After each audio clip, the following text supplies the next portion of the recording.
Former Liberal MP Pat Farmer has set off on his ultra-marathon journey around the nation in support of the Indigenous Voice to Parliament. He was waved off by the Prime Minister and Tasmanian Premier, who both urged Australians to support the proposal despite opposition from the federal, Liberal and National parties.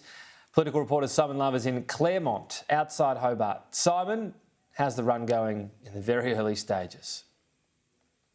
He's going quite well. He's made up 9 Ks out of the Hobart CBD. Pat Farmer, you can see just behind us, he's just conducting some other media interviews on his lunchtime break. He's just stopped here at a men's shed in Claremont, which is just outside of Hobart. For those around the country not too familiar with Hobart, it's right near Mona, the Museum of Modern Art here in Tasmania. So he's slowly making his way northwest towards New Norfolk, where he will set in for the night. And earlier, Anthony Albanese and the Tasmanian Premier Jeremy Rockliff set Pat Farmer off in motion in his 14,400 kilometre journey around the country in support of the Indigenous Voice to Parliament. Here's what Anthony Albanese had to say about his proposal for a voice to Parliament after seeing Pat Farmer off at the Hobart Town Hall.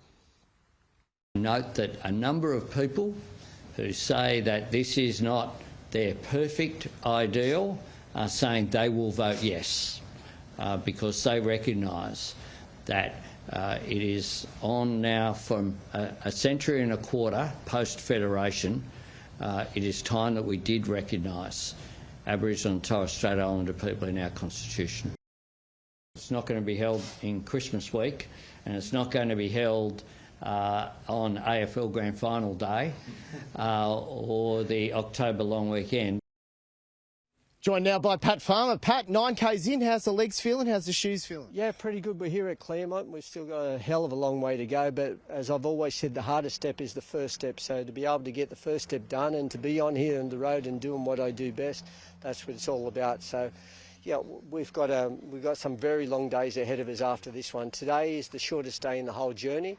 It's 35 kilometres, but from here on in, after this, it's approximately 80 Ks per day, every single day around the country. So we're just making the most of this day and getting it done. What was your feeling like as you ran out of Hobart Town Hall with the Prime Minister there, Jeremy Rockliff, the Liberal Premier of Tasmania? Pretty amazing feeling. Look, it did feel amazing, and it was amazing to see politicians throw down the arms and just say this is above politics, and that's what I'd like to see them do at a federal level as well. And hopefully after that the inquiry is over, there's an inquiry going on at the moment, then perhaps the Liberal Party might have a second think about it all. Yeah, you're a former Liberal MP, but not anymore. You've left the party. Is that the message you've got to Peter Dutton and others? Well, I just truly think that it's in the people's hands at the moment, and I think that they should let the people decide rather than throwing their cards on the table. Their job in opposition and also in government is to scrutinise policy and to make sure that we end up with the best possible outcome as far as policy is concerned. But at the moment, it's in the hands of the people to vote yes or no, and that's why I'm out here on the road, so that ordinary people can be encouraged to get informed on this whole project and then support it. Well, I know my colleague Kenny Heatley suited up, had the runners on with you the other day. Yeah, where's your running? They're right there. I decided to put them on now, Pat. So you'll have to. All right, we'll give it a go. See you, Tom. Let's go. Off we go.